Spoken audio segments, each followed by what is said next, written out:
बस आखिरी 4 सवाल ऐसे थे जहाँ पे थोड़ा सा इशू था। तीसरे पे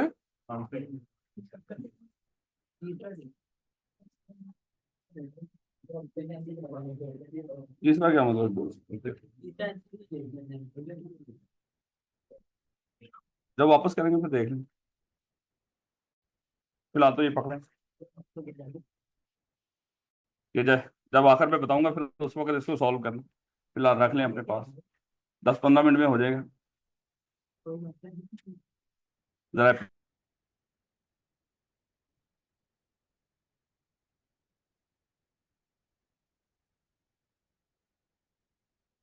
नहीं बेटा, अगर आपको याद हो, जो कि मुझे पता होता है याद नहीं होता।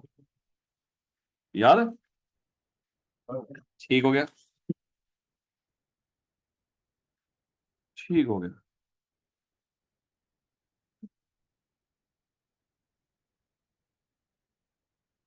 ले बेटा, हमने डिस्कस किया था कि 5 तरह के लोग, सॉरी पहले तो हमने वो पढ़ा था कि 5 एसेंशियल थे।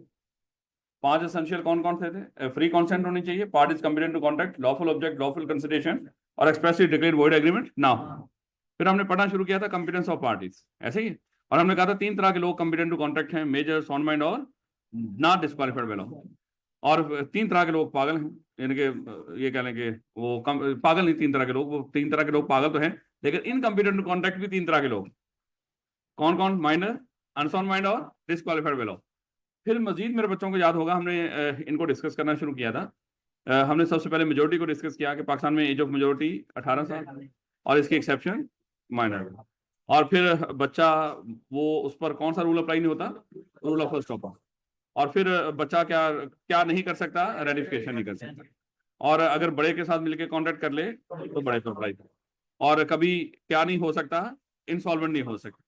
और उसके बाद मेरे बच्चों को याद होगा, हमने डिस्कस किया था कि वो कौन से लोग हैं जो ये समझे जाएंगे कि ये कॉन्ट्रैक्ट करने के लिए, बाकी तो लिहाज से नहीं, आपके लिहाज से तो पूरी दुनिया पागल है ना। आपको तो ऐसे ही लग रहा होता है। इवन देन कोई बता सीए ज्वाइन कर ले, कहता तू तो पागल है, क्योंकि हमारे लिए लफज पागल तो एम ही है, जिस मर्जी बंदे को कहने हैं। तो राणा साहब से पढ़, तू तो पागल है?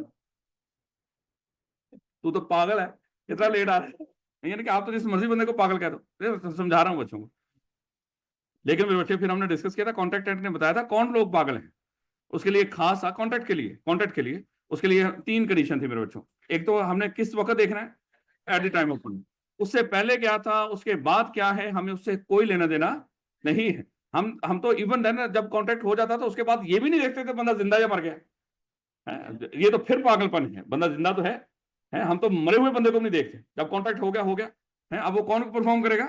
उसके लीगल रिप्रेजेंटेटिव। तो हम तो जब वहां तक सोच सकते हैं, ये ना सोचना, क्योंकि हम सोचते तो है ना कि अगर पागल हो गया फिर कॉन्ट्रैक्ट कैसे परफॉर्म होना है। तो जब मर गया तो फिर किसने परफॉर्म किया था? ऐसे अब भी परफॉर्म होगा।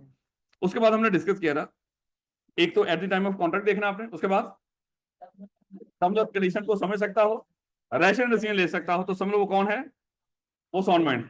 और फिर हमने डिस्कस किया था कि पागल जो बंदा होगा वो इसका ऑपोजिट होगा, at the time of contract contract की टर्म्स एंड कंडीशन ना समझ सकता हो और रैशनल डिसीजन ना ले सकता हो।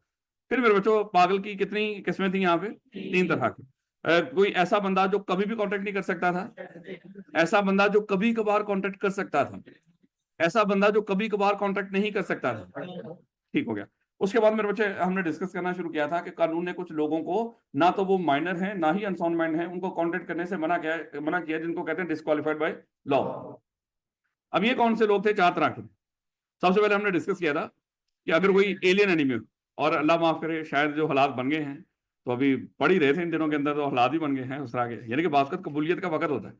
तो ध्यान रखा करो अल्लाह के बंदो। हमने जिक्र किया कि अल्लाह माफ करे पाकिस्तान की अगर इंडिया से जंग लगी हो, हालांकि उस वक्त ये भी कहा था कि अल्लाह माफ करे हम इस जो के हैं नहीं, लेकिन फिर भी हालात बन गए उस तरह के कि अब कई बच्चों बल्कि पूछ रहे हैं सर वो रिजल्ट से पहले अगर हालात इस तरह के हो गए, रिजल्ट अनाउंस होगा कि नहीं? हैं? तो क्योंकि बच्चे तो कभी पेपरों से पहले कुछ इस तरह की तो लगा के बैठ जाते हैं कि अल्लाह माफ करे पहला बम वहीं पे गिरे जहां पे हमारा पेपर है, रौला ही मुके। तो इसके बड़े कॉन्सिक्वेंसेस होते हैं जंगों के मेरे बच्चों, बस अल्लाह ताला महफूज रखे। खैर हम तो 75 साल से जंग ही लड़ रहे हैं।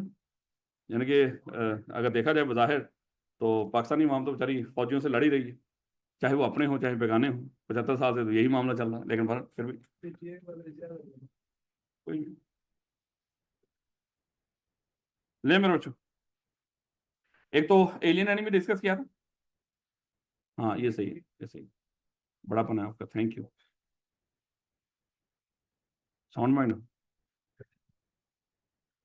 ले बेटा, नेक्स्ट हमने डिस्कस किया था कि कोई अगर बंदा कोई फॉरेन सॉवरन और एम्बेसडर हो, वहां पे ध्यान किस चीज का रखना था, सिर्फ दो लोगों, क्योंकि जब पेपर में वो सिनेरियो देगा, हमने डिस्कस किया था, किसी और बंदे का कोई बाहर से कोई और बंदा आ जाएगा, इन दो लोगों के अलावा, इन दो लोगों के अलावा हर बंदा कॉम्पिटेंट कॉन्ट्रैक्ट है।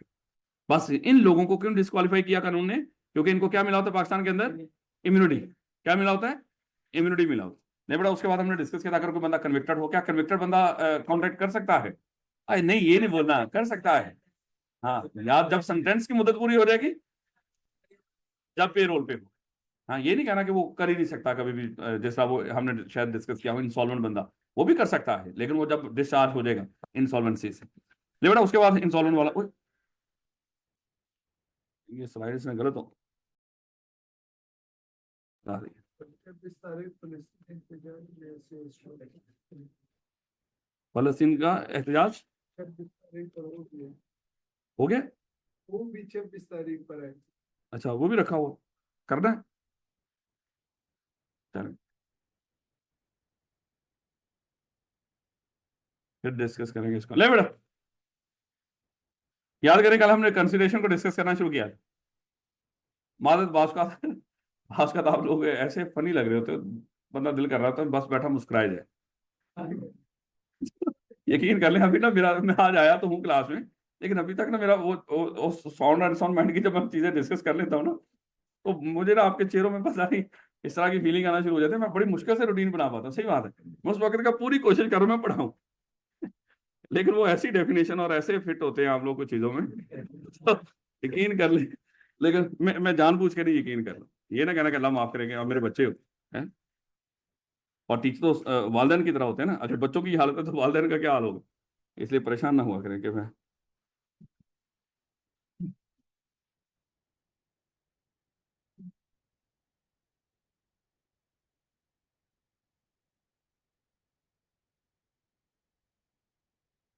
ले मेरे बच्चों, कल हमने डेफिनेशन डिस्कस की थी कंसिडरेशन की, इंतहाई इंपॉर्टेंट, और उसको समझना बड़ा जरूरी था। और हमने डिस्कस किया था कि कंसिडरेशन की इस डेफिनेशन ने, इस कानून ने हमें इतना फायदा दिया, अगर ये कानून ना होता तो हम रुल जाते, हमारा नुकसान ही नुकसान होता। जिस बंदे की जो चीज नहीं बिकनी थी ना, वो ला के उसने हमारे खाते में डाल जानी थी। है, जिस रेडी वाले की रेडी पे रात को कोई सब्जी पड़ी है, कोई बची, वो जाता जाता किसी के घर में भी रख देता, या लेते होती है, और उसको कहता है इतना पे कर, कहता किस चीज का, कहता ये सब्जी दे दी है। कहता भाई मैंने क्या करना है, कहता करे ना करें ये तेरी मर्जी है, जो मर्जी कर, इसका मुरब्बा बना है, इसका अचार डाल, मुझे इससे कोई लेना देना नहीं है, मुझे पे कर, मैंने तुझे दे दिया, तेरे घर में रख दिया है, रुल नहीं जाना था मेरे बच्चों। है, फिर वहां पे कानून आ गया कि जिसके सर पे ऑब्लिगेशन डाल रहे हो, जिसको कह रहे हो कि इस चीज का पे करो, उसके बीच में क्या होनी चाहिए, उसकी डिजायर पे वो काम होना चाहिए। है, अगर तो वो काम उसकी डिजायर पे हुआ हो, फिर वो प्रोमिजर बनेगा, फिर उसका ऑब्लिगेशन होगा। यही डिस्कस किया था ना। जो देखो हमने डिस्कस किया था कि ऑफर हम कुछ करने के लिए कहते हैं, कुछ करने से रोकने के लिए। है, जब हम ऑफर कर रहे होते हैं उसमें जाहिर बात है हमारी ख्वाहिश होती है हमारे लिए कुछ कर दो, या कुछ करने से रुक जाओ।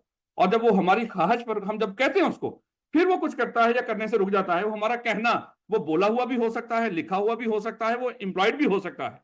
जब हमारे कहे पर कोई बंदा कुछ करे या कुछ करने से रुक जाए, वो तो हमें, हम कहेंगे हमारे लिए फायदा है, और हम उसके लिए क्या बनेंगे, प्रोमिजर है, हम उसके लिए प्रोमिजर बनेंगे, यानी कि हमारा ऑब्लिगेशन बनेगा, जो हमें फायदा मिलेगा। पक्की बात है, हमने डिस्कस किया था शुरू के अंदर ही, जब कॉन्ट्रैक्ट हो जाता है, आप प्रोमिजर भी होता है, प्रोमिसी भी, आपका लाजमी तौर पे एक राइट भी होता है, लाजमी तौर पे आप क्या बनते हो, प्रोमिजर भी बनते हैं, आपका ऑब्लिगेशन भी होता है। यही था ना मेरे बच्चे, प्रोमिसी भी होंगे, प्रोमिजर भी होंगे। तो यही चीजें कल हमने डिस्कस की थी कि अगर कोई बंदा हमारी ख्वाहिश पे कोई काम कर रहा होगा ना, तभी वो चीज हमारे लिए वो उसकी उसकी दी हुई सर्विस या उसकी दी हुई चीज हमारे लिए कोई कंसिडरेशन बनेगी, और बदले में हम क्या बनेंगे उसके लिए, प्रॉमिस। यही डिस्कस हुआ था ना सारे का सारा। और फिर हमने ये बस इतनी सी बात हुई थी, कंसिडरेशन की डेफिनेशन इतनी है, when eight the desire of the promise, है, यानी कि जिसका सर पे कोई जिम्मेदारी डाल रहे हो, उसकी ख्वाहिश पे किसने कुछ किया हो, प्रॉमिसी ने या किसी और बंदे ने प्रॉमिसी के बेहाफ पे कुछ किया था या करने से रुक गया था, यानी कि पास की कंसिडरेशन भी हो सकती है। याद करें हमने डिस्कस किया था पास की कंसिडरेशन क्या है। मान लो कि एक बंदे से मैंने गाड़ी खरीदी आज से 2 साल पहले, पेमेंट मैंने उसको आज करनी थी, आज मैंने उसको 10 लाख रुपया यहां से निकाला और 10 लाख रुपया गिन के मैंने उसको दिया। आपने कहा कि सर आप ये किस चीज का दे रहे हैं उसको, चले उसको तो, उसके लिए तो 10 लाख कंसिडरेशन है, सर आपको क्या मिला इसके बदले में। मैंने कहा कि मुझे आज तो नहीं कुछ मिला, लेकिन कभी आज से 2 साल पहले मिला था, मुझे गाड़ी मिली थी, वो ये कंसिडरेशन मेरे लिए कौन सी है? ये पास्ट की कंसिडरेशन है यार को। तो बात का कुछ कंसिडरेशन पास्ट की भी हो सकती है कि पास्ट में आपके लिए किसी ने कुछ किया था या करने से रुक गया था, या प्रेजेंट कंसिडरेशन भी हो सकती है अभी बाहर जाओ और ये सामने कैंटीन है, उससे कुछ लो, है उसको पे कर रहे होंगे, ये कौन सी कंसिडरेशन होगी? Present consideration. दोनों को फौरन कुछ मिल रहा होगा। और फ्यूचर की कंसिडरेशन भी हो सकती है। फ्यूचर की कंसिडरेशन कब होगी? है कि आज आप यानी कि दोनों पार्टीज या कोई एक पार्टी फ्यूचर में उस कॉन्ट्रैक्ट को परफॉर्म करने का जब वादा कर रहे हैं, तो आज तो नहीं आपको कुछ मिला, लेकिन कुछ मिलने का वादा तो है फ्यूचर में। वो जो मिलने का वादा है फ्यूचर में, वही आपके लिए क्या बनेगा? कंसिडरेशन। तो सिंपल सी बात थी मेरे बच्चों कि when eight the desire of the promise. और इस डेफिनेशन को खराब करने की कोशिश नहीं करनी किसी किताब में देखकर या इधर उधर 100 की किताबों में, है when eight the desire of the promise. ना ना, सत्यानाश हो जाएगा। क्योंकि अक्सर मेरे पास बच्चे आते हैं कोई किताब लेके, सर हमारी किताब में लिखा हुआ when eight the desire of the promise. Level नहीं हो गया है, ये पता नहीं कहां से आ गई डेफिनेशन। तो when eight the desire of the promiser है, जिसके सर पे ऑब्लिगेशन डाल रहे हो, उसकी खास पे कुछ करोगे तो उसके सर पे ऑब्लिगेशन डालो यार। दोबारा रीड करने की जरूरत है डेफिनेशन को। ले बेटा, इस डेफिनेशन को हम अब टुकड़ों में डिवाइड करके रीड करते हैं। ये एसेंशियल हम पढ़ने जा रहे हैं मेरे बच्चे। जिस तरह ऑफर के एसेंशियल थे, ऑफर के एसेंशियल कहां से निकाले गए थे? ऑफर की डेफिनेशन से। एक्सेप्टेंस के भी एसेंशियल थे, वो कहां से निकाले गए थे? उसकी डेफिनेशन से। ये जितने एसेंशियल निकाले जाते हैं कहां से निकलते हैं? उसकी डेफिनेशन से। तो मेरे बच्चे अब अभी हमने डिस्कस की है कंसिडरेशन की डेफिनेशन, जो कल हमने पढ़ी थी। आज हम उसके एसेंशियल निकालते हैं उसकी डेफिनेशन में से। ले बेटा, सबसे पहले जरा देखिए, analysis of the above definition can be described in the following points. यानी कि हम उसको पॉइंट्स की शक्ल में भी कंसिडरेशन को डिस्कस कर सकते हैं। और आई का मोस्टली यही चीजें पूछता है। आपको ये तो कम ही कहेगा कि डिफाइन कर दो कंसिडरेशन को, लेकिन वो ये जरूर कहेगा कि एसेंशियल्स ऑफ वैलिड कंसिडरेशन बताओ कि कंसिडरेशन कब वैलिड होती है। और उसके बाद कुछ सिनेरियोज आई का बड़े पसंद है, उसको भी देख लेते हैं। बेटा, सबसे पहले कंसिडरेशन में भी एक्ट, किसी का कुछ करना भी आपके लिए कंसिडरेशन हो सकता है। जैसा अभी मैंने आपको कहा कि ऐसा कर ले, ये दीवारें पेंट कर दें, है ये मेरी गाड़ी खराब होगी इसको सही कर दें, है तो कोई कोई भी इस तरह किसी का, जब किसी को कुछ कहें, किसी का कुछ करना भी आपके लिए वो क्या है? वो कंसिडरेशन हो सकता है। या किसी का कुछ करने से रुकना भी कंसिडरेशन है। जैसा अभी हमने डिस्कस किया था कि वो जब चेक बैंक में लेकर जा रहा था, उसको हमने कहा था कि बैंक में चेक प्रेजेंट ना करो, तो हमारे कहने पर रुक गया था। उसका रुकना ही हमारे लिए क्या है? कंसिडरेशन है। अच्छा, किसी आगे लफ्ज है फॉरबेरेंस। फॉरबेरेंस क्या होता है? कि रुकना नहीं, सब्र कर लो। अच्छा, किसी का सब्र करना भी हमारे लिए कंसिडरेशन है। बात का तो होता है ना, किसी बंदे को हमने पेमेंट, किसी को चेक दिया हुआ था, चेक की ड्यू डेट गुजर गई है, उसमें उसने चेक को बैंक में प्रेजेंट किया और वो डिसऑनर हो गया, उसने हमारे पर केस नहीं किया, उसने सब्र किया। उसने कहा कि हो सकता है केस से पहले वो पैसे दे दे, है तो ये उसका सब्र करना भी हमारे लिए कंसिडरेशन हो सकता है। हम उसको कहेंगे ले भाई तूने सब्र किया, मेरे ऊपर कानूनी कार्रवाई शुरू नहीं की, तेरा मैंने ₹1,00,000 देना था, ले 10,000 और दे रहा हूँ। ये 10,000 किस चीज का दे रहे हो? उसके सब्र का, कि उसने क्या किया? उसने सब्र किया है। जिस तरह आई कैप सब्र करते हैं, आई कैप सब्र, परेशानी वाली बात, आई कैप तो सब्र करते ही नहीं। नहीं, आई कैप सब्र करता है। आई कैप कहता है कि अज्यूम कर लो कि 8 जुलाई लास्ट डेट है फॉर्म जमा करवाने की सितंबर अटेम्प्ट की, कहता है ना। लेकिन 8 जुलाई के बाद भी हम सब्र करेंगे, 7 दिन और देंगे आपको, है सब्र कर रहे हैं। अभी हम तारीख खत्म नहीं कर रहे, हालांकि 8 तारीख को खत्म हो जानी थी, हम सब्र कर रहे हैं। हमने कहा कि चलें सर आप सब्र करें, हम आपको एक्स्ट्रा पे करेंगे। हम फिर 25% एक्स्ट्रा पे करते हैं। हम किस चीज का? उनके सब्र का। ऐसे ना क्लोज भी तो कर सकते थे ना उस दिन, है लेकिन उन्होंने सब्र किया। उन्होंने कहा कि 8 दिन, फिर एक और वीक आगे मजीद मिलता है। उस वीक में कितने परसेंट एक्स्ट्रा? 50%। किस चीज का पे करते हो 50% एक्स्ट्रा? उनके सब्र का। समझ आ रही है कि नहीं थोड़ी बहुत? तो किसी का सब्र करना, क्या याद है बचपन में हमने कहा था कि आप ये कारोबार बंद कर दो, हम आपको अपने साथ पार्टनर बना लेंगे। तो उसने कारोबार बंद कर दिया था। उसका ये एब्सटिनेंस हमारे लिए क्या थी? कंसिडरेशन। तो सादा अल्फाज में कंसिडरेशन क्या हो सकती है? किसी का एक्ट भी कंसिडरेशन हो सकता है, किसी का कुछ करना भी कंसिडरेशन हो सकता है, कुछ करने से रुकना या सब्र करना भी हमारे लिए कंसिडरेशन हो सकता है। उसके बाद जैसे आजकल वो टेरर वॉर चल रही है ना, तो हम पाकिस्तान कह रहा है अमेरिका को सब्र कर भी हमारे ऊपर वो ना लगा टैक्स, ऐसा कर हमारे सारे लोगों की ये पाँव के नीचे ना मिनरल्स हैं, ये निकाल के ले जा, हमारे ऊपर टैक्स ना लगा। ये क्या है? उनका सब्र करना है। सब्र के बदले में हम क्या दे रहे हैं उनको? मिनरल्स है। और हम भिखारी देख भी क्या सकते हैं। ले बेटा, वो एक एंकर था, वो कह रहा था कि मोदी सऊदी अरब छोड़ के आया और उनका एक वजीर अमेरिका छोड़ के आया, फॉरेन इंडिया पहुंचे, इस वजह से कि वहां पे ये हादसा हो गया, और उन्होंने आते ही ऐलान करने शुरू कर दिए कि खुदा न खासा ये पाबंदियां लगा दो और शायद हम कुछ कार्रवाई करेंगे। और हमारा वजीर आजम था तुर्की में, कहता कि लोगों ने कहना शुरू कर दिया कि हमारा वजीर आजम वापस क्यों नहीं आ रहा। वो कहता उसकी औकात ही क्या है, उसका जरूरत है हमें, वो आए ना आए, है। यानी कि एक मुल्क के जो बड़े हैं वो सारे वापस इकट्ठे हो गए ताकि हम दूसरे मुल्क के खिलाफ कार्रवाई, हमारा वजीर आजम तुर्की बैठा हो उधर। तो उसको वापस क्यों नहीं आना, उसकी औकात ही को नहीं पाकिस्तान में, उसके कहने में कुछ करना है हमने, है? क्या शहबाज शरीफ कहेगा तो हम इंडिया के खिलाफ कुछ करेंगे, है? वो तो बेचारा, वो उसने ऐलान किया आज बिजली के बिल कम होने थे, या वो पेट्रोल के प्राइसेस आज कम होने थे, बेचारे ने मीटिंग में बैठ के कहा कि आज हम इंशाल्लाह फायदा देंगे, हैं, हम प्राइसेस कम करेंगे पेट्रोल के, हैं, रात को कहा कि हम पेट्रोल बरकरार रहेगा। फैसला तो कोई और करता है, उसने कहा होगा अर्दली शर्म नहीं आती, क्या क्या कह रहे हैं, पेट्रोल के प्राइसेस कम करने हैं, हमने बलूचिस्तान में सड़कें बनानी है, तो हम प्राइसेस कम नहीं कर रहे, तो किसने फैसला किया होगा? वो जो अभी बैठ के ऐलान कर रहा था कि पेट्रोल के प्राइसेस कम करने, उसने किया होगा या किसी और ने किया होगा? किसी और ने किया होगा। तो ये मेरे बच्चे हमारा वजीर आजम है। तो इसके लिए एक बड़ा गंदा सा लफ्ज बोलते हैं एंकर्स, वो मैं नहीं बोलूंगा, फिर मुझे वो हंसी आई जा रही है, फिर लेक्चर कौन कवर करेगा। उस टाइम तो सब लोग खामोश थे। चलें ले बेटा नेक्स्ट देखिएगा। किसी का कुछ करना भी हमारे लिए कंसिडरेशन हो सकता है, कुछ करने से रोकना भी, और प्रॉमिस भी। देखो कदीर पीडीआई की बात करेगा, हम तो पीडीआई के लोग हैं ना, फिर हमारे बारे में बात हो ना। तो उस टाइम तो सब लोग खामोश थे भी क्यों? किस मामले में खामोश थे? एक जो तो पीछे लगाए इमरान खान ने देख, सियासी बातें हम करते नहीं। सिर्फ अल्फाज के सियासत के कदीर पास करना है पेपर, वज़ीर आज़म बनना है ना, तो पेपर पास करो जल्दी। एक्ट, किसी का कुछ करना, कुछ करने से रुकना, और वादा, प्रॉमिस, ये क्या होता है?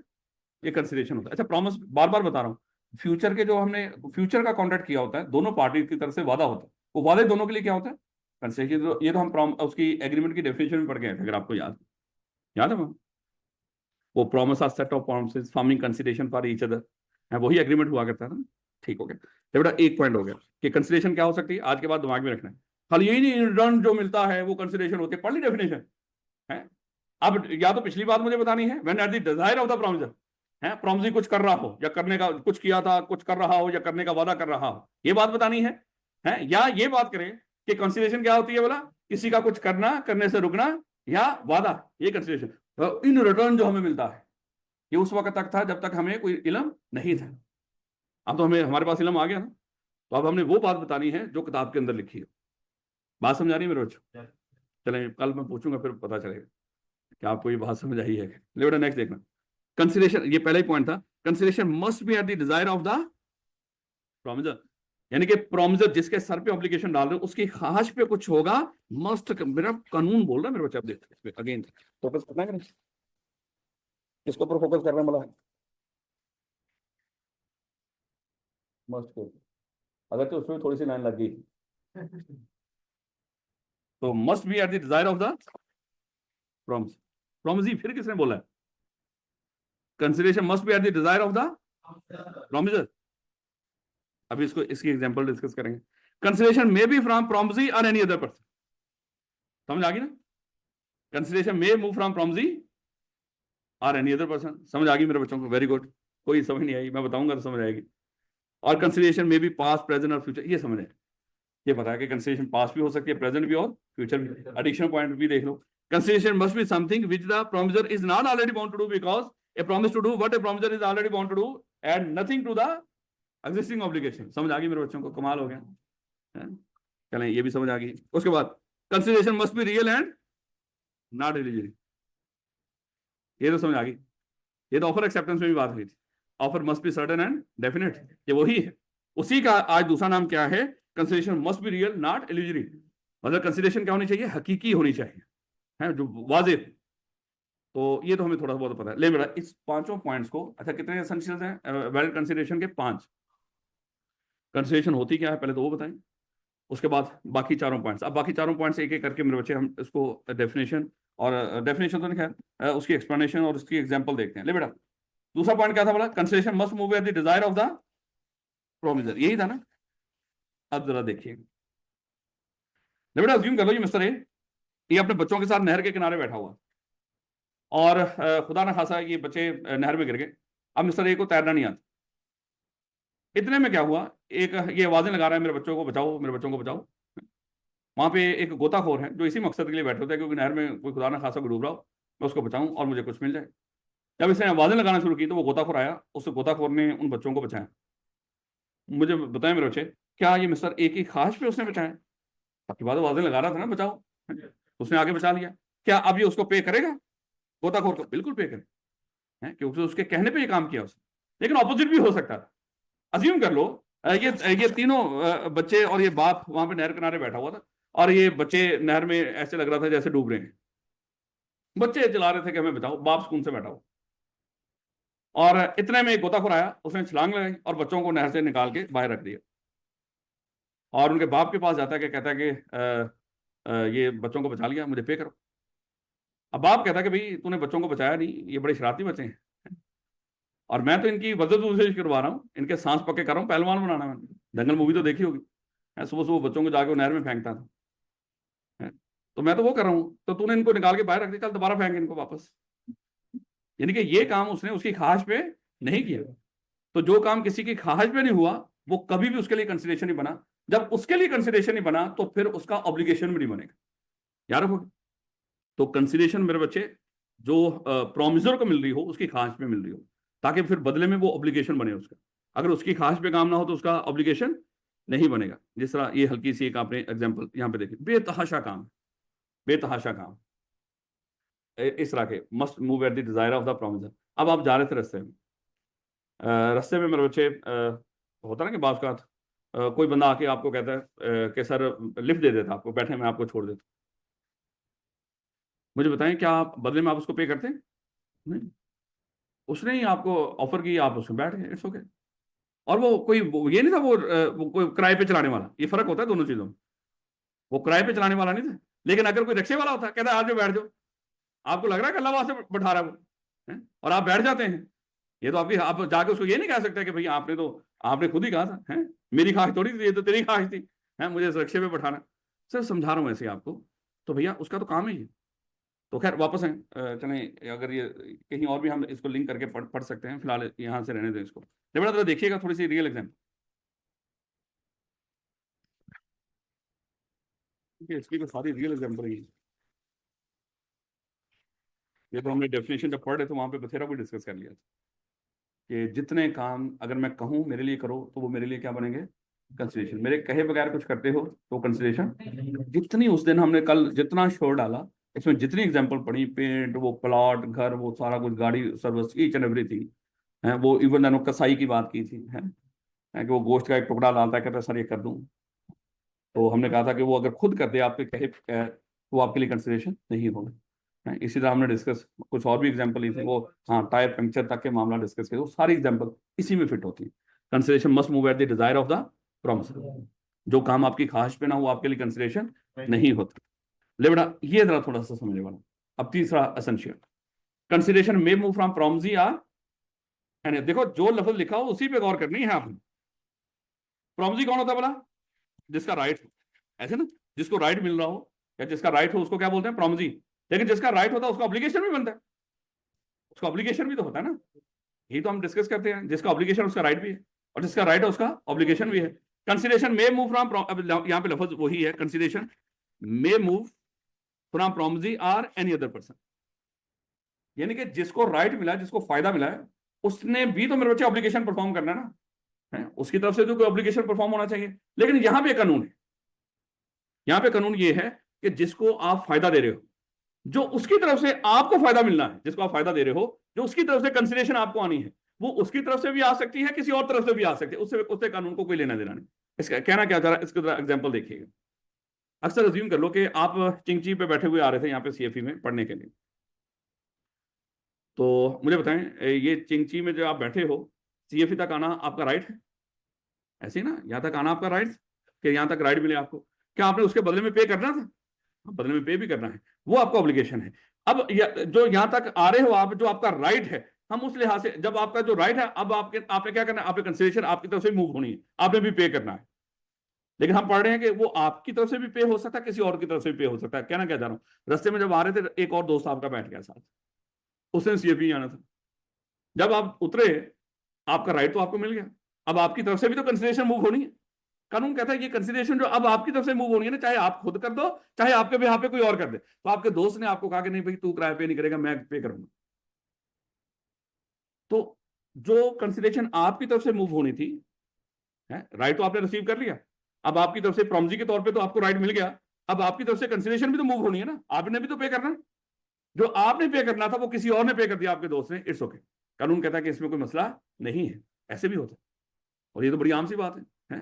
8-10 लोग चले जाते हो खाना खाने के लिए होटल में, बेचारा एक पे कर रहा होता है और उसकी शक्ल नजर भी आ रही होती है कि पे किसने करना है। वो जो 6-7 लोग बैठे होते हैं खाना खा रहे होते हैं, जिसने पे करना होता है उसकी शक्ल नजर आ रही होती है। कभी गौर किया करो इस तरह के लोगों की, जो इस तरह की नफ्सियात और साइकी ये पढ़ने की कोशिश किया करें, शक्लें देख देख। वैसे मैं बता रहा हूँ क्योंकि मैं 2007-8 से बच्चों के मामलात और इन चीज़ों को देख रहा हूँ, डील कर रहा हूँ। मैं अल्लाह का शुक्र है किसी भी कॉलेज में किसी अच्छे ओहदे पे रहा, जो छोटे से छोटा काम से लेकर बड़ी सी बड़ी पॉलिसीज बनाना, उसमें कभी किसी की मुदाखलत नहीं होती थी। इवन देन टीचर भी कौन सा रखना है कौन सा नहीं, उसमें कभी किसी की मुदाखलत नहीं थी मेरे काम में। जब मुदाखलत होती थी मैं वो कॉलेज छोड़ दिया करता था। लेकिन ये सारे काम मैं बैठ के किया करता था एडमिशन ऑफिस में, क्योंकि एडमिशन ऑफिस समझ लो कि ये हमारी कॉलेज गाड़ी है, वो उसकी ड्राइवर सीट है। वहां पे बैठ के हम हर चीज़ को बड़े अच्छे तरीके से हैंडल कर सकते हैं। तो इतने सारे बच्चे आना, डेली उनसे मिलना, और उनको वो तो यही समझ रहे होते थे कि भाई जस्ट जिस तरह हम लोग एडमिशन ऑफिसर होते हैं ये भी उसी तरह की है, जिसके हाथ में कुछ नहीं होता है। लेकिन फिर उनके लिए कुछ कर देना, और फिर उनको इस चीज़ का एहसास होना, फिर और मसले मसाइल डिस्कस करना। तो फिर उसके बाद जैसे कोई बच्चा एंटर हो रहा होता तो समझ आ जाती थी ये बच्चा क्या पे कर सकता है क्या नहीं कर सकता और इसके क्या मामला हैं। तो इतना, तो ये तो सोचें कि तकरीबन कोई 18-19 साल का एक्सपीरियंस। तो मेरा ख्याल है ये 2-3 साल से मैंने ये चीज़ छोड़ी है। जब वो क्लासेस ज़रा थोड़ा सा ज़्यादा बर्डन हुआ तो फिर मैंने छोड़ दिया।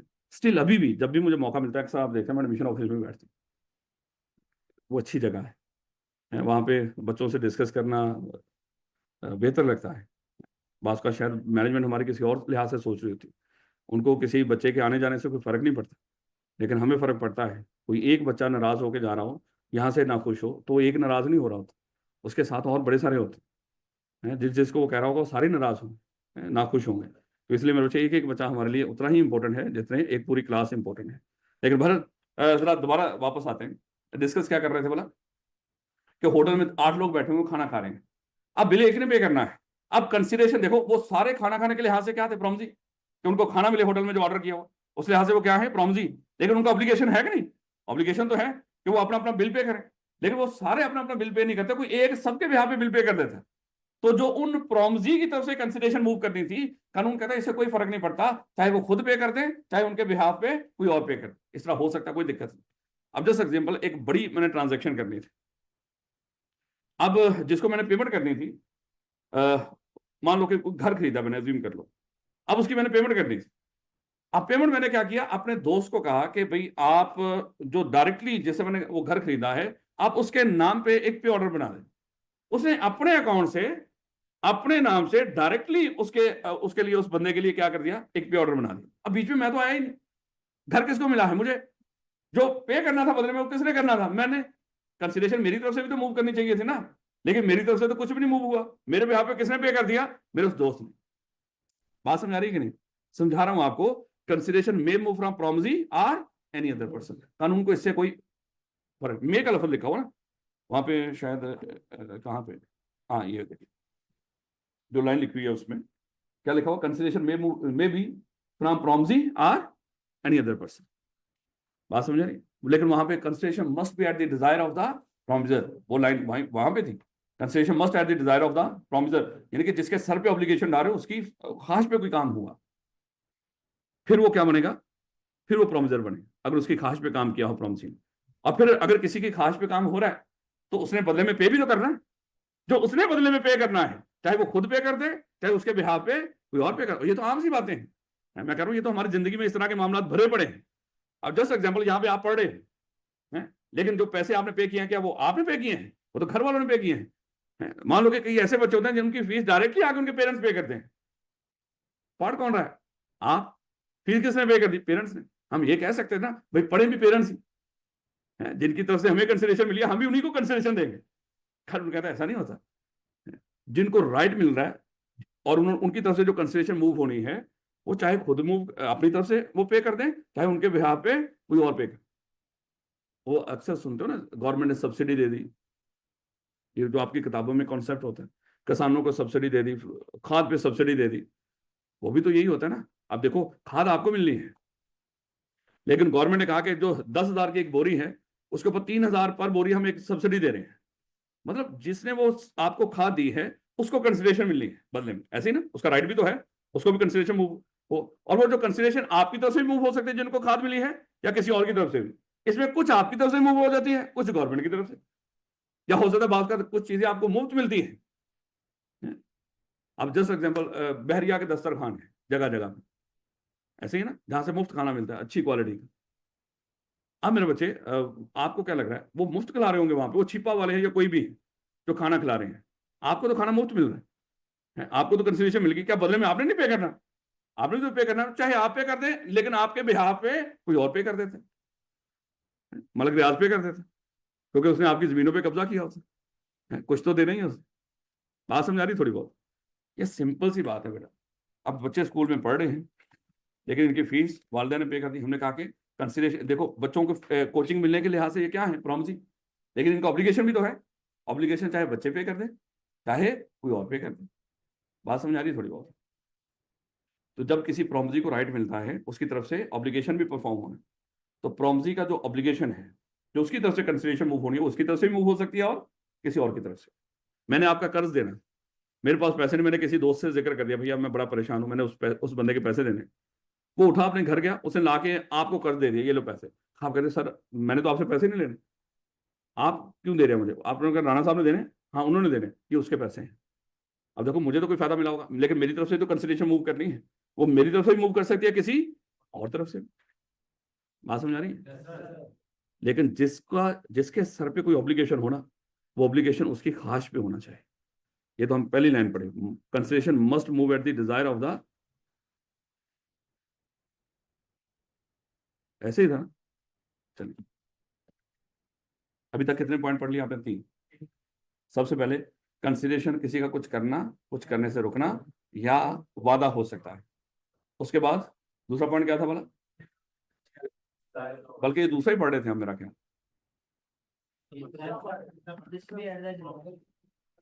हाँ बिल्कुल वो भी हो गया। Consideration must be at the desire of the promise. और तीसरा मेरे बच्चे, consideration may move from promise ही, यानी कि जिसको राइट मिला है वो उसकी तरफ से भी कंसिडरेशन पे हो सकती है या किसी और की तरफ। अब मुझे नहीं लग रहा कि पता नहीं आपको ये बात समझ आई है कि नहीं बेटा। चलिए तो कोई नहीं, जब मजीद एग्जांपल्स करेंगे, सवाल टेस्ट होंगे तो फिर इंशाल्लाह मजीद, जैसे आज वो जितना वो था ना वो उसका वो लेटर वाले सारे मामला, आज के जब ये टेस्ट करोगे तो इंशाल्लाह वो और पक्का हो जाएगा। था ना कि कब एक्सेप्टेंस होती है, कब उसकी कब तक रेवोकेशन हो सकती है, रेवोकेशन कम्युनिकेशन ऑफ रेवोकेशन कब होती है, इस तरह की चीज़ें इंशाल्लाह काफ़ी प्रैक्टिस हो जाएंगी। इसको एमसीक्यूज ना समझा करो, ये ये सही मेरे बच्चे वो है, ये स्टडीज है। ले बेटा, कंसिडरेशन में भी पास्ट प्रेजेंट और फ्यूचर, ये तो सादी सी बात है। जैसे हमने डिस्कस किया था कंसिडरेशन पास्ट भी हो सकती है। पास्ट की कंसिडरेशन क्या है? यानी कि किसी बंदे को किसी पास्ट के काम के, नहीं इस तरह ना करो, जिसको तो आज मिल रहा है उसके लिए तो प्रेजेंट ही है, लेकिन जिसको पास्ट में कुछ मिल गया हो वो कौन सी कंसिडरेशन है? वो पास्ट। जैसा मैंने आपको बताया था कि एक बच्चा आया, उसने कहा कि सर मेरे पास अभी फीस नहीं, जब होगी पे कर दो, पढ़ा दे। मैंने पढ़ा दिया, आज वो लाके मुझे 10,000 पे कर। अब वो मुझे जो 10,000 पे कर रहा है ये तो मेरे लिए प्रेजेंट कंसिडरेशन अगर देखा जाए, बजाय देखा जाए, मुझे तो आज मिल रहे हैं 10,000 रुपये, लेकिन उसको क्या मिला? उसको पास्ट में मिला। तो कंसिडरेशन पास्ट की भी हो सकती है। प्रेजेंट, प्रेजेंट कहाँ पे होती है? ये जो फॉरेन ट्रांजेक्शन हो रही होती है, उसने आपको यहाँ तक पहुंचा दिया, आपने उसको पे कर दिया, दुकान पे गए कुछ चीज खरीदी उसको पे कर दिया, ये कौन सी कंसिडरेशन? प्रेजेंट है। और फ्यूचर की भी हो सकती है। फ्यूचर की कब होती है? जहाँ पे वादे होते हैं, जहाँ पे फ्यूचर में, और वो वादे एक तरफ से भी हो सकते हैं, दोनों तरफ से भी। बात कर, ये लैपटॉप मैंने आज दे दिया, आपने कहा कि पेमेंट सर 2 महीने बाद करेंगे, तो यहाँ पे मेरे अच्छे आपको तो लैपटॉप आज मिल गया, ये प्रेजेंट कंसिडरेशन है, लेकिन मुझे क्या मिलना? वो तो वादा ही है ना अभी मेरे लिए कंसिडरेशन। तो कंसिडरेशन में भी फ्रॉम प्रॉमिसिंग, नहीं ये तो तो कंसिडरेशन कौन सी हो सकती है? पास्ट भी हो सकती है, प्रेजेंट भी और फ्यूचर। कोई दिक्कत तो नहीं हो रही? लो बेटा, वो आ गया पॉइंट जिसको थोड़ा सा समझने की जरूरत है। सर इसमें पास्ट में इन्फ्लेशन इफेक्ट आएगा या नहीं? वो तो डिपेंड करता है कॉन्ट्रैक्ट पे कि आपने आपस में कुछ इस तरह का किया हो। कि जैसे वो तो सूद होता है ना, जिस तरह मैंने आपसे 10,000 लिया हो और आपने कहा हो कि जब आप वापस करेंगे 15 में करेंगे, उस तरह का। वो तो डिपेंड करता है ना, वो शुरू में कॉन्ट्रैक्ट में तय करते हैं कि क्या करना है वापस, बाय डिफॉल्ट नहीं ऐड करते हैं। ले बेटा जरा ये बड़ा है, पहले जरा लाइन सुनिएगा, वैसे आपको समझ को नहीं आनी वैसे, लेकिन मुझे यकीन है कि माशाल्लाह आप लोग सियाने हो, आपको समझ आ जाएगी। जो काम करना किसी की जिम्मेदारी हो, जो काम करना किसी की जिम्मेदारी हो, और वो बंदा अपनी जिम्मेदारी में वो काम कर रहा हो, और हमें उसके काम करने से कोई फायदा मिल रहा हो, और वो काम करना उसकी ड्यूटी हो, और हमें उसकी ड्यूटी परफॉर्म करने से कोई फायदा मिल रहा हो, ये हमारे लिए कंसिडरेशन ही नहीं होता। और अगर कोई चीज हमारे लिए कंसिडरेशन ना हो, हम कभी भी उसके लिए प्रोमिजर नहीं बनते। ये तो हम पहले भी पढ़ के हैं, जिस तरह हमने वो डिस्कस किया था, जो काम हमारी ख्वाहिश पे ना हो, चाहे जितना मर्जी हमारे लिए बड़ा काम करते, लेकिन जो काम हमारी ख्वाहिश पे ना हुआ हो, वो हमारे लिए कंसिडरेशन नहीं बनता, क्योंकि हम उसके लिए प्रोमिजर नहीं बनते। अब अगली बात क्या है?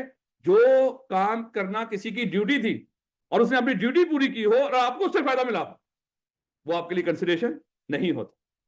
जब आपके लिए कंसिडरेशन नहीं, तो आप उसके लिए प्रोमिजर नहीं बनते, तो आपने उसको कुछ भी पे नहीं करना। अब अज्यूम कर लो आप सीएफई आ रहे थे, तो गवर्नमेंट ने कुछ बसें चलाई हुई हैं कि जो आपको क्या करेंगी, डिफरेंट स्टेशन से उठा के यहाँ पे गार्डन टाउन तक पहुंचाएंगे फ्री ऑफ कॉस्ट। अब ये उन बसों की क्या है, ड्यूटी है, उनकी शेड्यूल है, और उस शेड्यूल के मुताबिक वो चलेंगे, ये उनकी ड्यूटी है। ये किसने लगाई है ड्यूटी? गवर्नमेंट ने। आप उस पर सफर करते हो, यहाँ पे गार्डन टाउन में पहुंच जाते हैं। मेरे बच्चे मुझे बताएं, अब वो आपसे किराया मांग सकते हैं? नहीं। क्यों? वो तो उनकी ड्यूटी है काम करना। जब कोई काम करना किसी की ड्यूटी हो, और ड्यूटी में फायदा तो आपको मिला है ना, लेकिन हम क्या कहने होंगे उनको? सर ये तो आपकी ड्यूटी है, गवर्नमेंट ने आपकी ड्यूटी लगा रखी है। अगरचे उनको पे हो रहा होगा गवर्नमेंट की तरफ से, ये उसी तरह का मामला है। Consideration may move from promise या एनी अदर पर्सन, अगरचे ये गवर्नमेंट की तरफ से उनको पे हो रहा है। लेकिन हम दूसरा भी कॉन्सेप्ट भी तो इसको इस लिहाज से भी देख सकते हैं कि जो काम करना किसी की ड्यूटी हो, और वो ड्यूटी में आपको जितना मर्जी बड़ा बेनिफिट मिल रहा हो, आप उसके लिए पे करने के लिए लायबल नहीं है।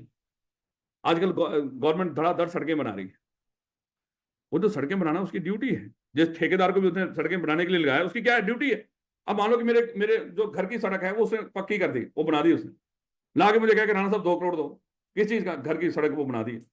भाई ये गवर्नमेंट ने आपको काम दिया हुआ, और आप ड्यूटी पूरी कर रहे हो, और जो काम आपकी ड्यूटी हो कर रहा है, चाहे मुझे फायदा मिला, मेरे घर की सड़क बनी, लेकिन मैं उसके लिए कभी भी मान लो कि प्रोमिजर नहीं बनूंगा। हॉस्पिटल जाते हो गवर्नमेंट के, आपको इलाज की सहूलतें मिलती हैं, तो मेरे बच्चे वो इलाज की सहूलतें देना गवर्नमेंट का हॉस्पिटल उनकी ड्यूटी है। चाहे जितना मर्जी आपको बड़ा बेनिफिट मिल रहा हो, तो आपके लिए वो कंसिडरेशन नहीं होता। क्यों कंसिडरेशन नहीं होता? आप उसके लिए लायबल नहीं होते। जब आप लायबल ही नहीं हो रहे, इसका मतलब आपके लिए भी वो चीज कंसिडरेशन बनी नहीं, चाहे आपको फायदा मिले। याद रखोगे? अब देखो, अगर खुदा ना खासा किसी की कोई चीज गुम हो जाए, चलें देखिएगा, ये मिस्टर ए है, इसके घर में डकैती हो, ये क्या पुलिस वालों के पास, थानेदार के पास गया, उसने कहा कि सर एफआईआर काटो और मेरी चीजें ढूंढ के दो, डकैतों को ढूंढो। उसने कहा कि चलो उधर थोड़ा सा हाथ गर्म करो तो हम देख लेते हैं इस बात। उसने कहा कि सर क्या मतलब हाथ गर्म करें? तो उसके मुंशी ने समझाया, इधर मैं तुझे समझाता, साहब को कुछ पैसे दे, तो साहब आपके लिए काम करते। आप वो बंदा तब गया, उसने कहा कि इसकी ड्यूटी है, कहते जा फिर करवा ला ड्यूटी। होता तो ऐसे ही है। इसने कहा कि नहीं नहीं चलो ठीक है। साहब को कहता है, साहब अच्छा कितने का? कहता 50,000। कहता डन का, मैं 50,000 दूंगा, इसको क्या एफआईआर काटे। एफआईआर इलेक्ट्रॉनिकली करती है, एक दफा कट गई ना रोड़ा खत्म। अक्सर होता है ना कि बात का हमारा बड़ा कुछ जानने वाला हो, और अल्लाह माफ करे कोई कोई इस तरह का मामला हो जाए, कोई एफआईआर कट जाए, तो जानने वाले को हम कहते हैं कि सर वो जरा मामला को रिजॉल्व करो। अगर तो एफआईआर कट गई, अब वो जानने वाला भी कुछ नहीं कर सकता, अब जमानत ही होनी है अगले दिन अदालत में जाके। तो खैर हाँ, वो अदालत जरा हो सकता है कि थोड़ा सा उसमें अपनी तरफ से, जो वो अदालत कह रहा हूँ, वो जो पुलिस है, वो अपनी तरफ से जो फाइंडिंग है उसको जरा थोड़ा सा वो कर दे। खैर हाँ, अगले दिन होनी जमानत थी। ये नहीं होता कि बंदे को आप हवालात से आप ले जाएंगे, अगर वो हवालात में बंद भी हो गया है। खैर वापस इस तरह के मामला तो अक्सर हो जाते हैं। फिर स्टूडेंट्स होते हैं ना कि बात हॉस्टल में रह रहे होते हैं, वो क्वाइफ नहीं होते थानेदार थाने के पास, वो थाने में फिर वो ले जाते हैं बच्चों को, जाके एफआईआर काट देते हैं, हॉस्टल मालिक पर भी और बच्चों पर भी। तो इस तरह की अक्सर चीज़ें हमें फेस करनी पड़ती हैं। तो अगर तो हम देखते हैं, जब अप्रोच करते हैं उस वक्त तक अगर एफआईआर कर गई, फिर हम बच्चे को तसल्ली देते हैं, बेटा कोई नहीं, सुबह इंशाल्लाह आपको अदालत से वसूल कर लेंगे। लेकिन अगर एफआईआर ना कटी हो तो फिर अपना रेफरेंस ला के फिर कोशिश होती है मामला पहले ही रफा दफा। लेकिन एफआईआर कट गई तो रौला खत्म। ले बेटा, अब इसने कहा कि चलें सर काटे एफआईआर, दे दूंगा 50,000। लो भैया, अब देखो इसके कहने पे वो एफआईआर काट रहा है ना, ऐसे ना थानेदार इसके कहने पे एफआईआर काट रहे हैं। उसने एफआईआर काटी, एफआईआर काटने के बाद कहा कि चल भाई 50,000 दे। कहता किस चीज का 50,000? कहता वो एफआईआर नहीं काटी। कहता तेरी ड्यूटी है, एहसान क्या मेरे ऊपर, तूने ड्यूटी की है। और ड्यूटी में जब कोई बंदा कोई काम कर रहा हूं, मुझे जितना मर्जी बड़ा बेनिफिट मिल जाए, मेरे लिए कंसिडरेशन नहीं है। जा कर ले जो करना है। समझा रहा हूं आपको, जो काम करना किसी की ड्यूटी हो आपके लिए कंसिडरेशन। आजकल ये पीएसएल के मैच हो रहे हैं यहाँ, तो वो शटल सर्विस चलती है यहाँ से पंजाब यूनिवर्सिटी से, अज्यूम कर लो, पता नहीं अब भी है, किसी को पता नहीं पीएसएल भी हो रहा है कि नहीं। गोली मारो, हालात मुल्क के इस तरह के हों तो क्या वहाँ पे पीएसएल इतने साफ सुथरे अच्छे हालात हैं, पीएसएल का पता ही नहीं चल रहा। तो अज्यूम कर लो कि मैंने तो कई दफा किया है ना ट्रेवल, इसके शटल चलती है यहाँ, अब उनकी ड्यूटी है, हम उनको पे नहीं करते, चाहे फायदा तो मिलता है। बात समझा रही थोड़ी बहुत? बेतहाशा चीजें मेरे बच्चे, जो आपको गवर्नमेंट की तरफ से फायदे मिल रहे होते। आप किसी गवर्नमेंट के स्कूल में पढ़ते हो फ्री ऑफ कॉस्ट, तो मेरे बच्चे वो आपके लिए कंसिडरेशन नहीं होती। क्यों? ये उनका काम, ड्यूटी है, उनकी ड्यूटी है। और ड्यूटी किसी की आपके लिए कंसिडरेशन नहीं होती।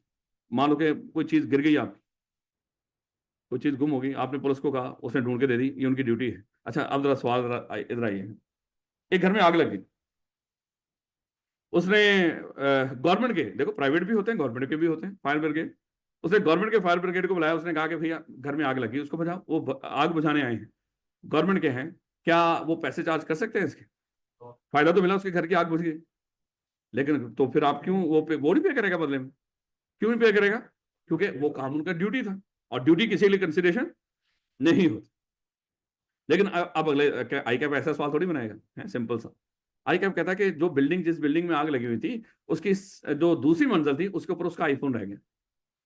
उसने फायर ब्रिगेड को कहा कि मेरा आईफोन ला दो। उसने क्या किया, उसने जान जोखिम में डाल के फायर ब्रिगेड के किसी बंदे ने वो मोबाइल ला के उसको दिया, उसको कहा कि इसका पे कर।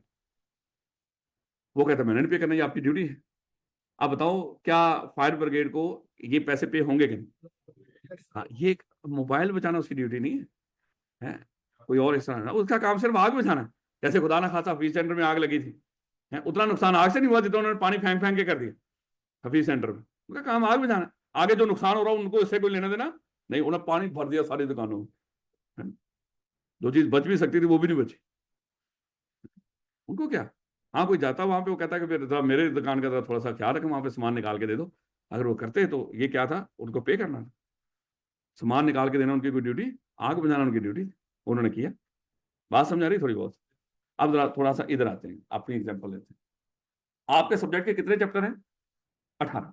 इसमें आखिरी 3 चैप्टर और पहला चैप्टर बड़े इंपॉर्टेंट, मैं आखिर पे करवाता हूँ ये 4 चैप्टर। मैंने क्या किया, मैंने चैप्टर नंबर 15 तक कंप्लीट किया, और 15 के बाद मैंने पढ़ाना बंद कर दिया। अब लगातार व्हाट्सएप मैसेज कॉल, सर वो पढ़ा दें।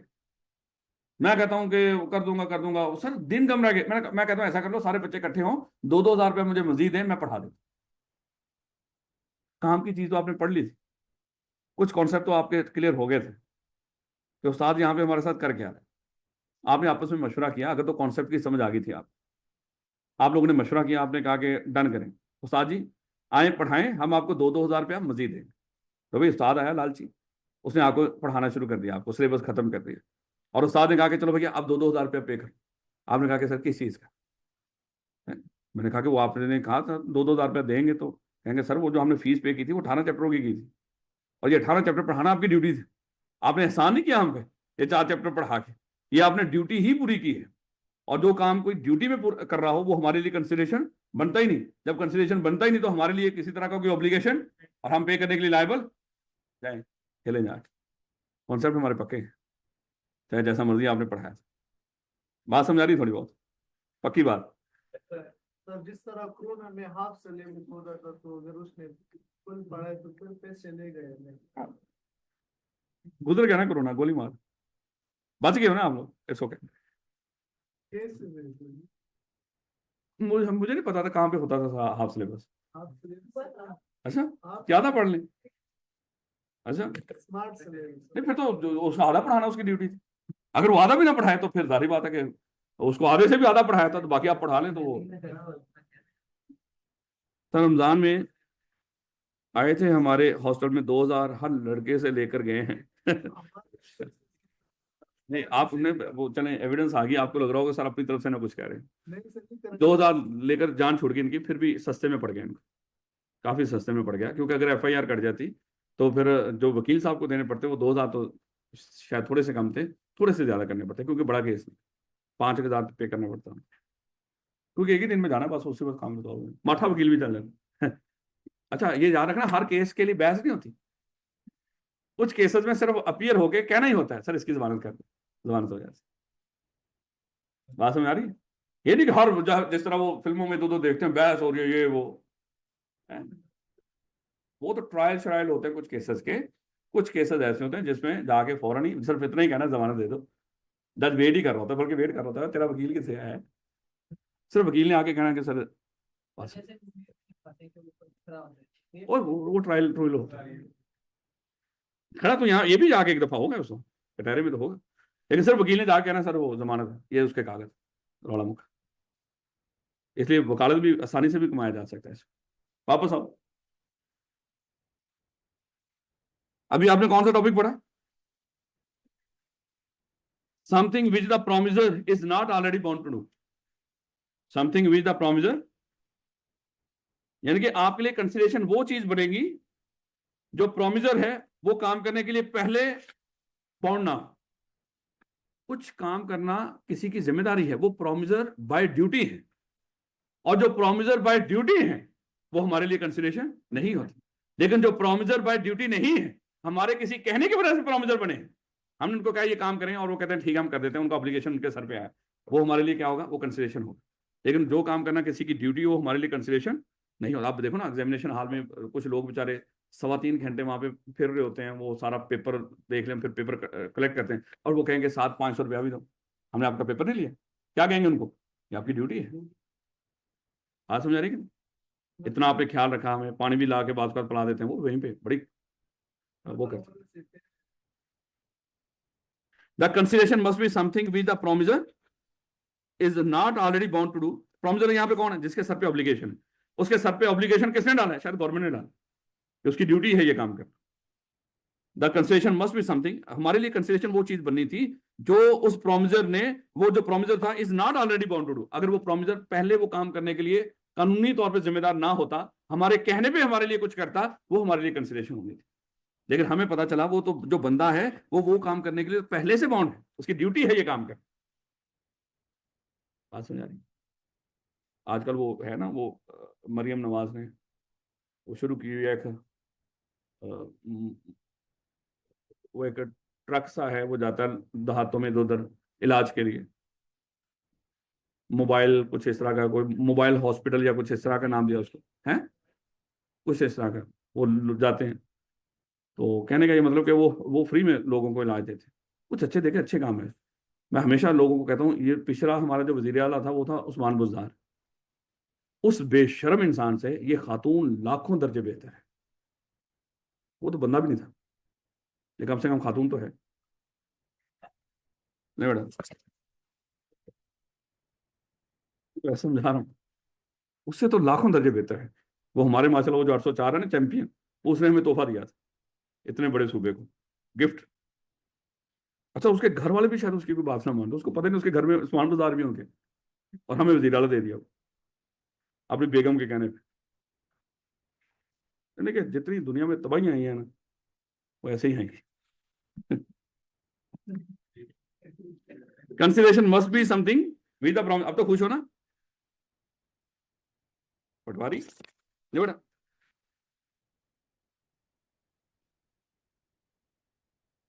ठीक हो गया, नबी कदीर उलमा को सपोर्ट कर।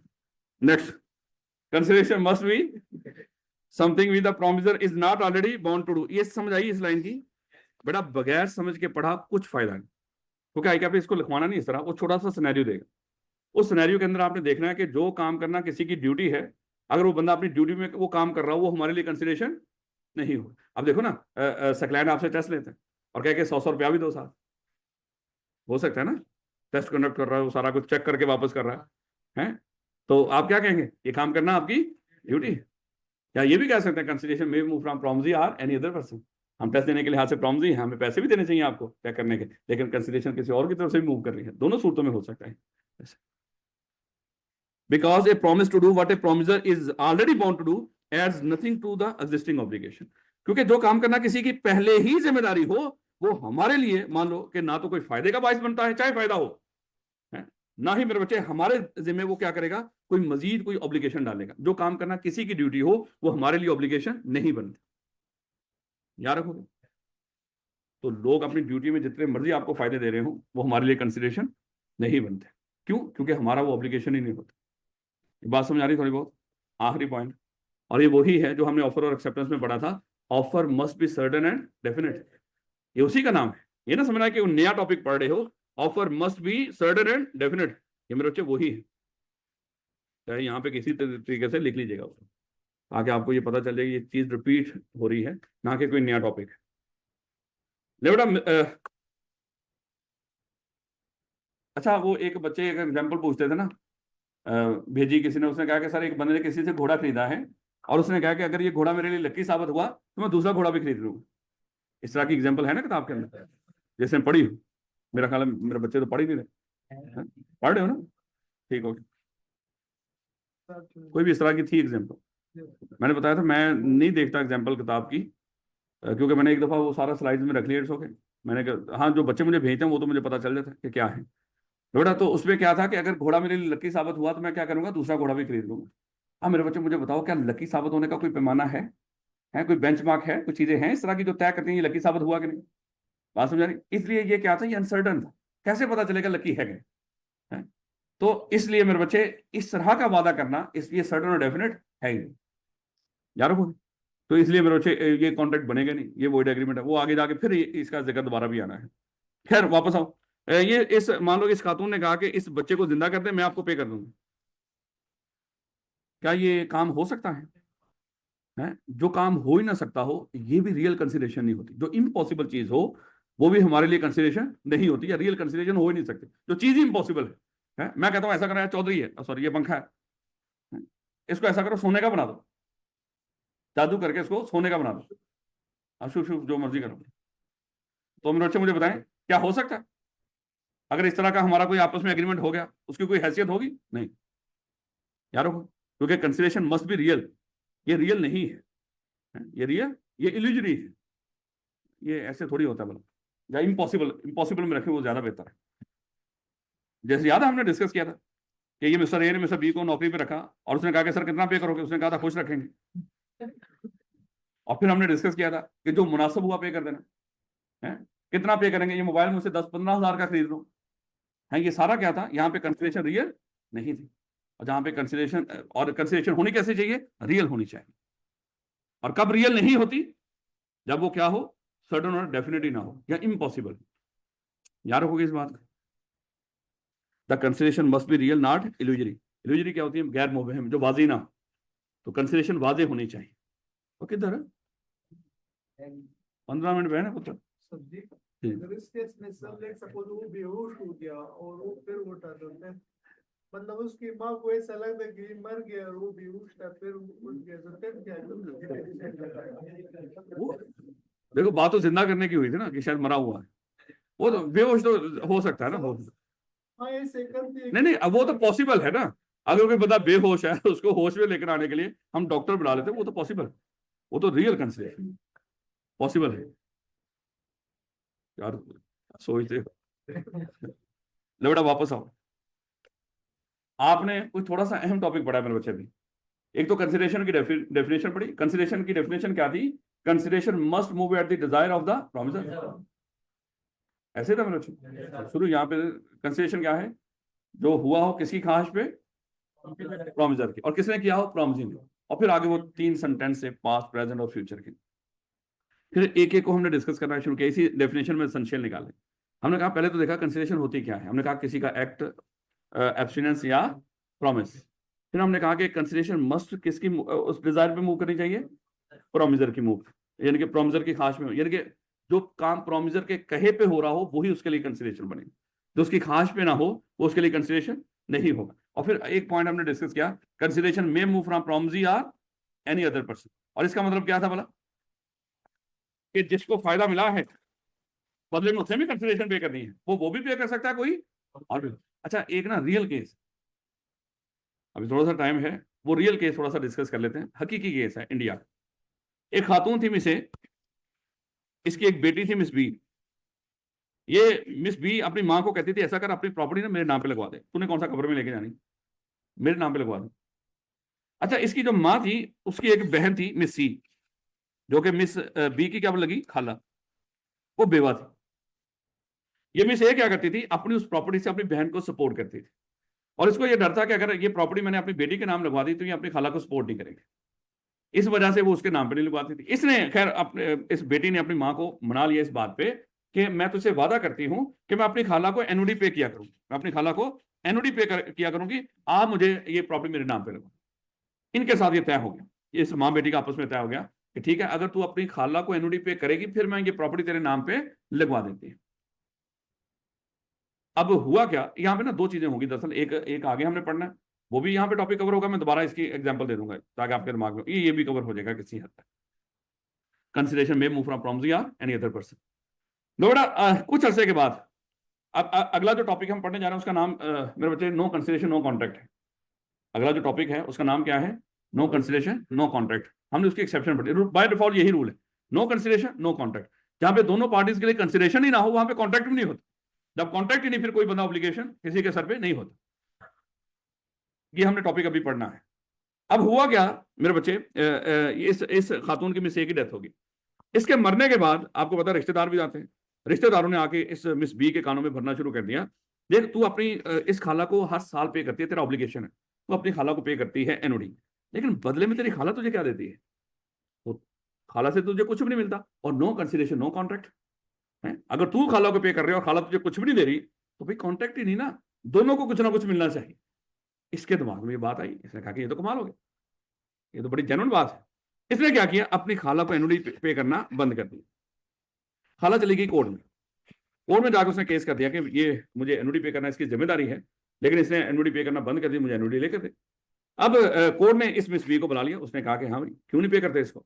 उसने कहा कि देखें जज साहब, आप सियाने बंदे हैं, आप मुझे बताएं कि मैं तो खाला को एनओडी पे कर रही हूँ, लेकिन बदले में खाला तो मुझे कुछ भी नहीं दे रही, और कानून यही कहता है कि नो कंसिडरेशन नो कॉन्ट्रैक्ट, दोनों को कुछ ना कुछ मिलना चाहिए। मुझसे तो खाला को कुछ मिल रहा है, लेकिन मुझे खाला से क्या मिल रहा है, कुछ भी नहीं, तो मैं क्यों पे करूं एनओडी।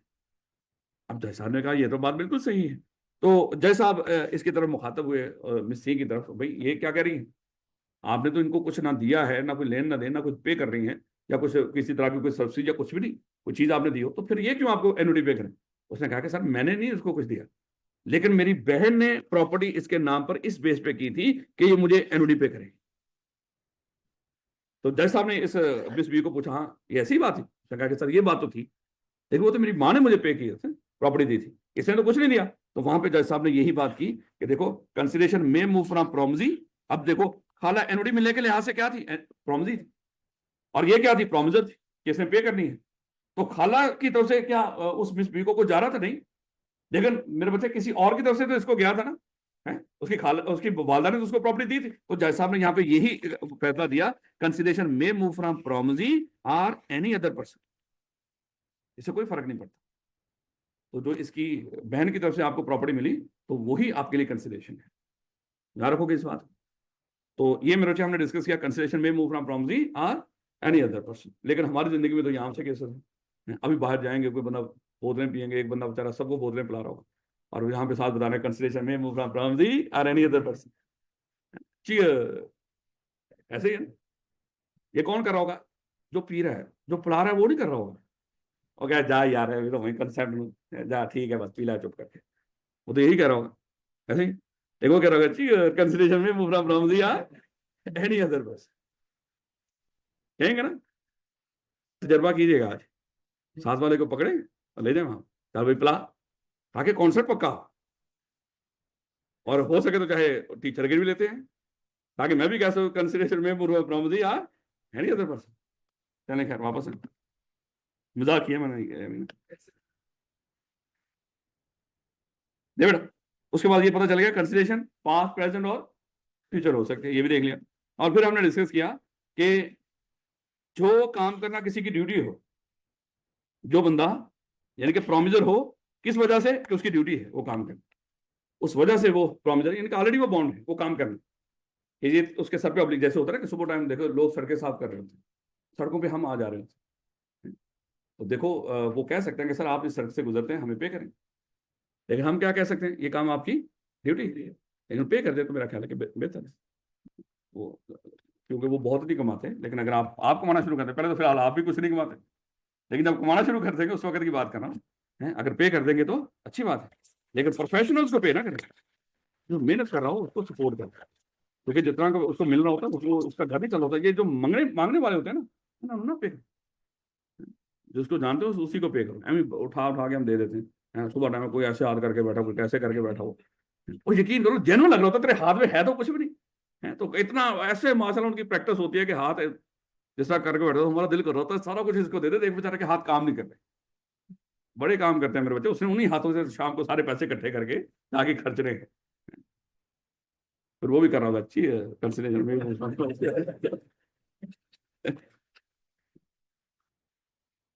ये फकीर आपसे ज्यादा अमीर है मेरे बच्चे, इसलिए बेफिक्र रख रहे हैं इनके बारे में। तो बेटा ये पता चल गया कंसिडरेशन मस्ट बी रियल। और रियल कौन सी होती है, जो हकीकी हो, जो वाजे हो, जो सर्टन और डेफिनेट। इसका जन्म कहां से हुआ, ऑफर से, वहीं से हुआ। लो बेटा super duper important, agreement without consideration void होते हैं। एग्रीमेंट देखो, एग्रीमेंट की ही बात हो रही है, कॉन्ट्रैक्ट की बात नहीं हो रही। एग्रीमेंट यानी कि ऑफर हुई, एक्सेप्टेंस हुई, क्या बन गई, प्रॉमिस। प्रॉमिस में हमने डिस्कस किया था दोनों के लिए कंसिडरेशन होनी चाहिए, तो क्या बनता था, एग्रीमेंट। लेकिन अगर दोनों के लिए कंसिडरेशन ना हो, ये एग्रीमेंट ही ममनू है। ये कौन सा एग्रीमेंट होगा, वॉइड एग्रीमेंट।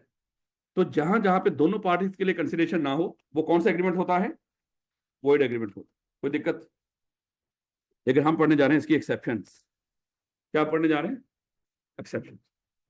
देखो जितनी का आपके सिलेबस में ना यही है, कहीं और भी हो सकते हैं, दुनिया के अंदर और भी केसेस हैं इस तरह के जहां पे बगैर कंसिडरेशन के कॉन्ट्रैक्ट हो सकता है, लेकिन आपके पेपर पास करने के लिहाज से उतने ही हैं जितने यहाँ पे बता दिए गए, या कोई एक आधा आगे भी होगा, वो भी मैं अभी बता दूंगा, ताकि एक दफा यहीं पे लिख लें, पढ़ेंगे उसको आगे जाकर। ले बेटा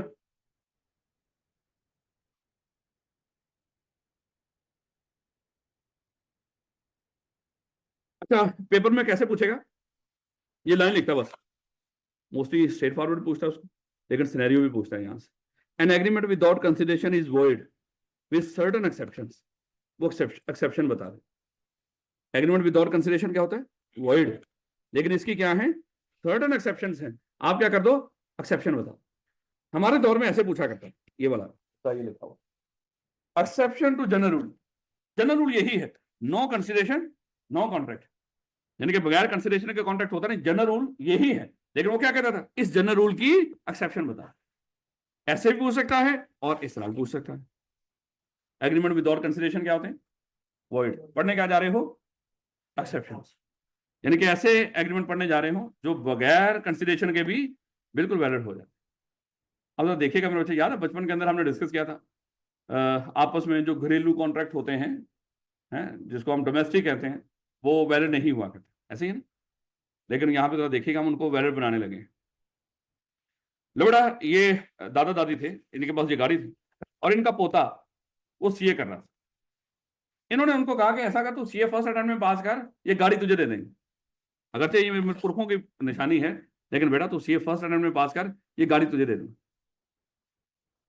वो बड़ा खुश हुआ, उसने हिम्मत करके क्या किया, सीए फर्स्ट अटेम्प्ट में पास कर, और दादा को जाके कहा कि ये पकड़े दादा सर्टिफिकेट और दें गाड़ी।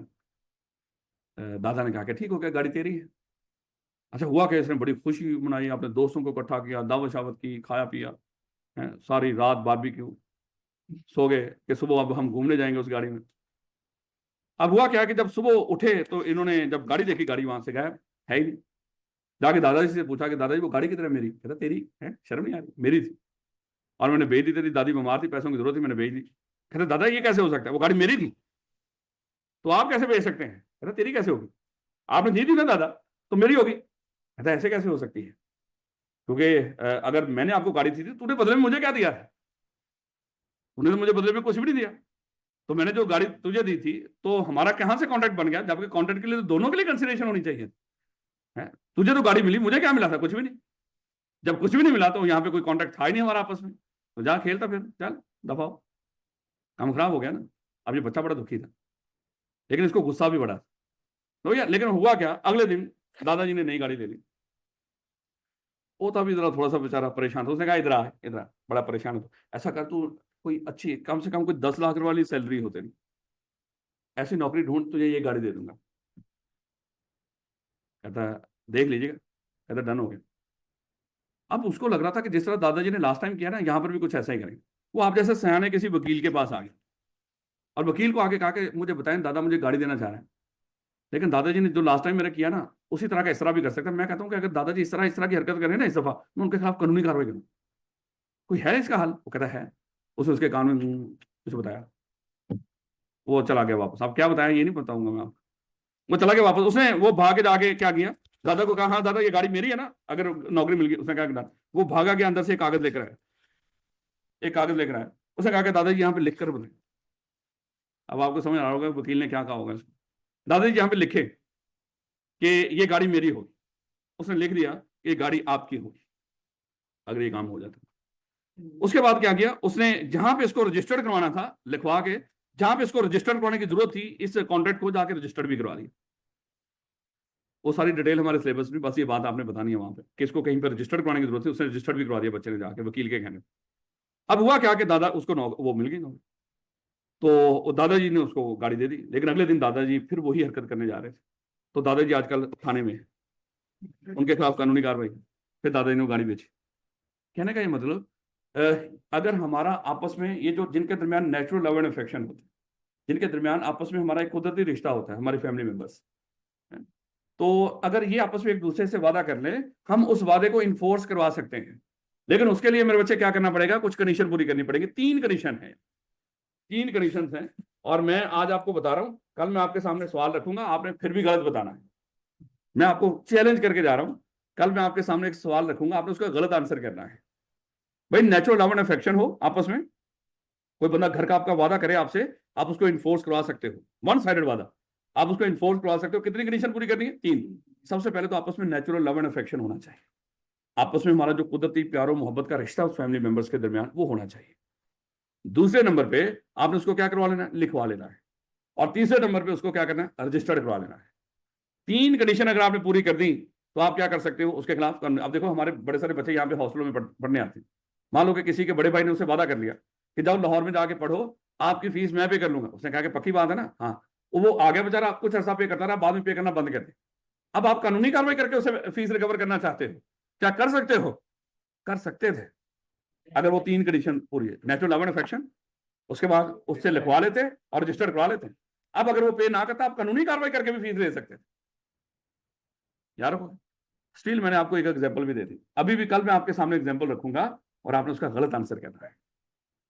कोई भी हो, कोई भी हो। सर किसी ने परमिशन पर बताया, आपने उसका मैसेज रजिस्टर किया।